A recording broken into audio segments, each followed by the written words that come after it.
नमस्कार। बहुत स्वागत है आप सभी दर्शकों का मिथुन राशि के लिए शुक्र शनि युति के इस वीडियो में। 28 दिसंबर 2024 से 28 जनवरी 2025 के बीच एक अद्भुत और विलक्षण ग्रह गोचर आपकी गोचर कुंडली में बनने जा रहा है, जो वर्ष में एक बार ही बनता है, और वो है शुक्र शनि की युति। ये युति ऐश्वर्य और उच्च कोटि के राजयोग का कारक बनती है और वर्ष 2025 के आरंभ में ही आपकी गोचर कुंडली में ये युति बनने जा रही है। जब वर्ष का आरंभ ही इतने अच्छे राजयोग से हो रहा है, तो आप ये मान करके चलिए कि 2025 पूरा वर्ष आपके लिए अत्यंत शुभ रहने वाला है। तो इस युति का मिथुन राशि के जातकों के जीवन पर क्या प्रभाव पड़ेगा, इसी का विश्लेषण करेंगे इस वीडियो में। लेकिन उससे पहले ये समझेंगे कि शनि शुक्र युति का ओवरऑल इफेक्ट क्या होता है। ये विश्लेषण आपकी चंद्र राशि के आधार पर किया जा रहा है और वीडियो के अंत में मैं आपको शुक्र के उपाय भी बताऊंगा। एक और बात, मैं बहुत प्रयास करता हूं कि ज़्यादा से ज़्यादा दर्शकों की समस्याओं का समाधान कर पाऊं, लेकिन समय के अभाव के कारण ऐसा नहीं कर पाता। ऐसे में नए वर्ष में एक नई शुरुआत करने जा रहा हूं। अगर आपसे फ़ोन से संपर्क नहीं हो पाता तो आप कमेंट बॉक्स में अपनी date of birth, time, place लिखकर अपनी समस्या लिखें। मैं आपको कुछ रेमेडीज़ बताऊंगा। उन उपायों को करके आप अपनी समस्या से बाहर आ सकते हैं। दूसरी बात, उपाय लंबे समय तक करने होंगे और पूरी आस्था के साथ करने होंगे। मेरी ये सेवाएं पूर्णतः निःशुल्क हैं और अगर कोई आपसे मेरे नाम से पैसे मांगता है तो स्कैम है, वो फ्रॉड है। भूल करके भी किसी को पैसे मत दीजिएगा। चलिए वीडियो शुरू करते हैं। सबसे पहले समझेंगे शुक्र शनि युति का प्रभाव क्या होता है। जन्म कुंडली या गोचर कुंडली में शनि शुक्र युति का प्रभाव बहुत ही व्यापक होता है। जब भी ये युति बनती है तो धन का विशेष लाभ होता है। शुक्र हैं धन, वैभव, सुख, ऐश्वर्य, भोग विलास, दाम्पत्य सुख, प्रेम और आकर्षण के कारक, जबकि शनि हैं हार्ड वर्क, अनुशासन और न्याय। शुक्र फीमेल प्लेनेट हैं, जबकि शनि को मेल प्लेनेट माना गया है। शनि को दुख का कारक माना जाता है तो शुक्र को सुखों का कारक माना जाता है। एक तरह से देखा जाए तो दोनों के गुण एक दूसरे के विपरीत हैं और इसी कारण दोनों एक दूसरे के पूरक हैं। एक दूसरे में जो कमियां हैं उसे पूरा करते हैं और इसीलिए ज्योतिष शास्त्र में शुक्र शनि को परम मित्र की संज्ञा भी दी गई है। शुक्र आपकी इच्छाओं, आपके डिज़ायर्स को शो करते हैं और शनि आपकी इच्छा पूर्ति हेतु परिश्रम करने की क्षमता प्रदान करते हैं। जब दो ग्रहों की युति बनती है तो एक दूसरे के गुण ट्रांसफ़र हो जाते हैं। तो शनि में शुक्र के गुण आ जाएंगे और शुक्र में शनि के गुण आ जाएंगे, यानी शुक्र शनि जैसा कार्य करेंगे और शनि शुक्र जैसा कार्य करेंगे। साथ ही साथ उनके नैसर्गिक गुण तो रहेंगे ही। परिणाम ये होगा कि धन के आकर्षण के साथ परिश्रम करने की क्षमता भी प्राप्त होगी। जीवन में अनुशासन, परिश्रम और न्याय ये बहुत ही आवश्यक हैं और इस युति के बनने पर आपका डेली रूटीन सही रहेगा। कार्यों में सफलता मिलेगी, धन की प्राप्ति होगी, मन की इच्छाएं पूरी होंगी, क्योंकि आपकी जो भी मनोकामना है, जिस चीज का आकर्षण आपके अंदर है, जिस चीज से आपको प्रेम है, उसे पाने के लिए जिस परिश्रम और अनुशासन, टाइम की पंक्चुअलिटी की आवश्यकता होती है, वो तो शनि ही देंगे आपको। क्योंकि बिना कर्म, बिना परिश्रम कोई भी चीज प्राप्त हो ही नहीं सकती है, भले ही भाग्य कितना ही प्रबल हो। शास्त्रों में कहा गया है, नहीं सुप्तस्य सिंहस्य प्रविशन्ति मुखे मृगाः, यानी सोते हुए शेर के मुख में हिरण स्वयं प्रवेश नहीं करते हैं। शेर को भी शिकार करने के लिए, भोजन प्राप्त करने के लिए परिश्रम करना ही पड़ता है। तो आइए अब समझते हैं शुक्र शनि की युति का अलग अलग राशियों पर क्या प्रभाव पड़ेगा। तो ये है मिथुन राशि के जातकों की कुंडली। शुक्र का गोचर आपकी कुंडली के भाग्य के भाव में है, नवम भाव में शनि के साथ। शुक्र शनि दोनों ही मिथुन राशि के लिए प्रबल योग कारक ग्रह होते हैं, और यहाँ पर शुक्र पंचम भाव और 12वें भाव के स्वामी होकर के जब भाग्य के भाव में गोचर करेंगे तो भाग्य का सपोर्ट मिलेगा, और भाग्य का साथ मिलने से आपको 12वें भाव और 5वें भाव की चीज़ों का लाभ मिलेगा। साथ ही साथ तीसरे भाव पर शुक्र शनि दोनों की दृष्टि पड़ेगी, तो तीसरे भाव की चीज़ों का भी लाभ आपको मिलने जा रहा है। कुंडली का जो नवा भाव होता है, ये भाग्य का होता है, पिता का होता है, धर्म अध्यात्म का होता है, उच्च शिक्षा का होता है, लंबी दूरी की यात्राओं का होता है। शुक्र प्रेम के ग्रह हैं, तो नवे भाव की चीज़ों से आपका लगाव बढ़ेगा। आपकी रुचि धर्म अध्यात्म में, पूजा पाठ में बढ़ेगी, और इससे आपकी भाग्योन्नति होगी। न केवल आपकी भाग्योन्नति होगी, बल्कि आपके पिता और आपकी संतान की भी भाग्योन्नति होगी, क्योंकि नवम भाव पिता का और पंचम भाव संतान का होता है। अभी तक शनि के कारण भाग्य का साथ आपको पूरी तरह से नहीं मिल पा रहा था, क्योंकि शनि बहुत मंद गति से गतिमान होते हैं, एक राशि में लगभग 2.5 वर्ष तक, जबकि शुक्र बहुत तीव्र गति से गतिमान होते हैं, एक राशि में 25-26 दिन गोचर करते हैं। तो शनि के कारण नवम भाव की चीज़ों का फल मिलने में जो देरी हो रही थी, उस देरी को शुक्र समाप्त करेंगे, और तेजी के साथ नवे भाव की चीज़ों का फल आपको मिलना शुरू हो जाएगा। तो भाग्य का साथ मिलेगा। अब भाग्य का साथ मिलेगा तो आपके कार्यों को गति मिलेगी। जब आपके कार्यों को गति मिलेगी तो धन की प्राप्ति होगी, क्योंकि शुक्र धन के कारक हैं, सुख सुविधाओं के कारक हैं। शुक्र आपकी इच्छाओं, आपके सपनों को पूरा करते हैं।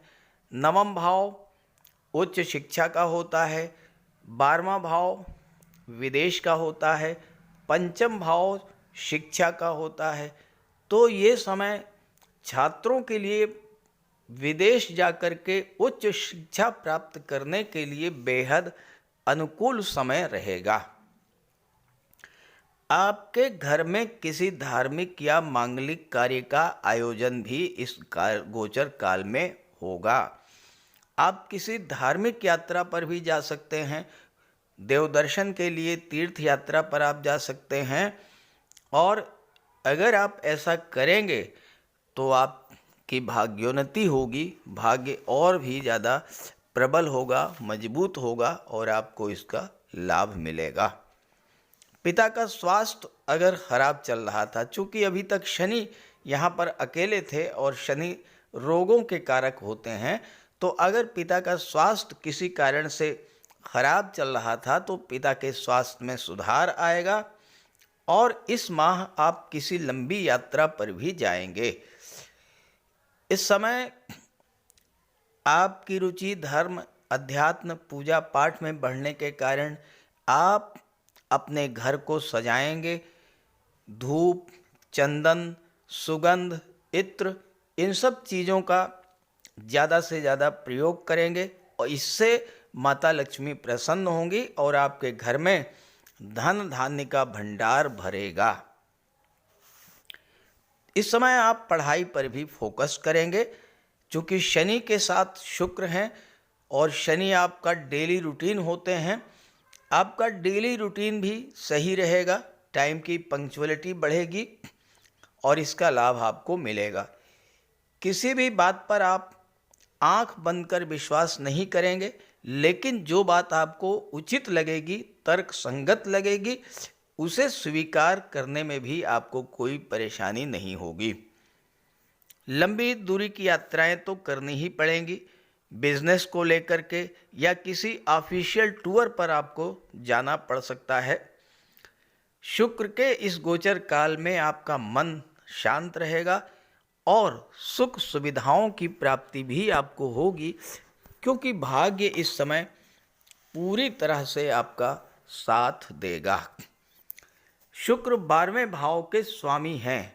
12वां भाव विदेश का होता है, तो 12वें भाव से यानी विदेश से धन तो प्राप्त होगा ही। 12वां भाव खर्चों का भी होता है, धर्म, अध्यात्म और मोक्ष का भी होता है। तो शुक्र 12वें भाव के प्रभावों को बढ़ा देंगे, खर्च बढ़ेंगे। चूंकि शुक्र धन, वैभव, ऐश्वर्य और भोग के कारक होते हैं, कंफर्ट और लग्जरी के कारक होते हैं, तो इस समय आप सुखों को बढ़ाने वाले साधनों पर धन खर्च करेंगे। देखिए, शुक्र अत्यंत शुभ ग्रह हैं और जब शुभ ग्रह 12वें भाव का स्वामी बनेगा तो शुभ कार्यों पर ही आपका धन खर्च होगा, फालतू के कार्यों पर धन आपका खर्च नहीं होगा। अगर आप महिला हैं, ज्वेलरी, आभूषण, ornaments, designer dresses, cosmetics, perfume, श्रृंगार प्रसाधन, इन सब चीज़ों पर पैसा आप खर्च करेंगी। आप गोल्ड, प्रॉपर्टी या वाहन भी क्रय कर सकते हैं। ये खर्च भी है और ये आपका निवेश भी है। शुक्र यहाँ पर विदेशी व्यापार से आपको धन प्रदान करेंगे, हवाई यात्राएं कराएंगे, एक्सपोर्ट इंपोर्ट के क्षेत्र में नई नई डील होंगी। और अगर आप कला के क्षेत्रों से जुड़े हुए हैं, संगीत, नृत्य, अभिनय, लेखन, गायन, वादन, काव्य, तो आपको विदेश जाकर अपनी कला के प्रदर्शन का अवसर भी प्राप्त होगा। शुक्र की दृष्टि तीसरे भाव पर पड़ेगी। तीसरा भाव जो होता है ये कम्युनिकेशन का होता है। जो लोग कला के क्षेत्रों से जुड़े हैं, गायन के क्षेत्र से, एक्टिंग के क्षेत्र से, मिमिक्री के क्षेत्र से, फिल्म इंडस्ट्री से, ग्लैमर इंडस्ट्री से, मॉडलिंग के क्षेत्र से, टीवी सीरियल के क्षेत्र से, इन सभी जातकों का भाग्योदय होगा। इस गोचर काल में नए नए ऑफर्स, नई नई डील्स मिलेंगी और नई ऊंचाइयों को इस समय प्राप्त करेंगे। अगर आप बिजनेसमैन हैं और शुक्र से संबंधित चीज़ों का व्यापार व्यवसाय कर रहे हैं, आभूषण है, ज्वेलरी है, महिलाओं के श्रृंगार प्रसाधन है, सुख सुविधा को बढ़ाने वाले साधन हैं, AC, LED, fridge, washing machine, garment, dress designing, fashion designing, decoration, इस तरह का कार्य, ब्यूटी पार्लर का कार्य, तो व्यापार में वृद्धि और धन प्राप्ति का योग बन रहा है 28 दिसंबर से 28 जनवरी के बीच में। जो लोग कंफर्ट और लग्जरी से रिलेटेड एरियाज में काम करते हैं, जैसे शॉपिंग मॉल है, फन पार्क है, होटल है, रेस्टोरेंट है, मल्टीप्लेक्स, इन सब क्षेत्रों में उनके लिए भी धन कमाने के नए नए अवसर प्राप्त होंगे इस गोचर काल में। कुंडली का जो पंचम भाव होता है ये लव रिलेशंस का होता है। शुक्र दाम्पत्य सुख और विवाह के कारक होते हैं। इस समय भाग्य आपका साथ मिलेगा और आपके विवाह के सपने भी पूरे होंगे। नए रिलेशंस बन सकते हैं और बहुत अच्छे रिलेशंस बनेंगे जो आपको आगे चल कर के दाम्पत्य सुखों में आपके वृद्धि करेंगे। पंचम भाव आपकी क्रिएटिविटी का होता है और अगर आप कला के क्षेत्र से जुड़े हुए हैं, संगीत है, नृत्य है, अभिनय है, लेखन है, गायन है, इन क्षेत्रों से जुड़े हुए हैं, तो आप कला के क्षेत्रों में कुछ ऐसा करेंगे जिससे आपको नेम फेम और यश की प्राप्ति तो होगी ही, धन की भी प्राप्ति होगी। तो इस गोचर का पूरा पूरा लाभ उठाइए। ये वीडियो, ये जानकारी अपने साथियों मित्रों को भी शेयर कीजिए और शुक्र का उपाय जरूर कीजिएगा, क्योंकि शुक्र इस समय बहुत मजबूत स्थिति में है, तो इस गोचर का पूरा लाभ आपको मिलेगा। तो बात करते हैं उपायों पर। अगर आप लगातार आर्थिक संकट झेल रहे हैं, परिवार में कलह और तनाव की स्थितियां बनी हुई हैं, आपके विवाह में देरी हो रही है, धन जो आपको मिलना चाहिए वो आपको नहीं मिल रहा है, तो शुक्र का उपाय कीजिए। शुक्र ग्रह को मजबूत करने के लिए माता लक्ष्मी की आराधना कीजिए। शुक्रवार के दिन स्नान ध्यान करके, श्वेत वस्त्र धारण करके श्री सूक्त या लक्ष्मी सूक्त का पाठ कीजिए। साफ सफाई का विशेष ध्यान रखिए, घर को साफ रखिए, घर की दहलीज को स्वच्छ रखिए, साफ सुथरे वस्त्र धारण कीजिए, इत्र का प्रयोग कीजिए, महिलाओं का सम्मान कीजिए, भूल करके भी महिलाओं का अपमान मत कीजिए और उन्हें किसी तरह का कष्ट मत दीजिए। अगर आप कर सकें तो शुक्रवार का व्रत कीजिए। शुक्रवार के दिन श्वेत पदार्थों का दान कीजिए। चीनी है, दूध है, चावल है, दही है, श्वेत वस्त्र हैं, इन चीज़ों का दान कीजिए। कन्याओं को भोजन कराइए, खीर, मिष्ठान्न, स्वयं भी श्वेत पदार्थों का ही भोजन कीजिए और शुक्र से संबंधित किसी भी वस्तु का दान ग्रहण मत कीजिए भूल करके भी। किसी योग्य ज्योतिषी की सलाह लेकर के हीरा या मोती भी आप धारण कर सकते हैं।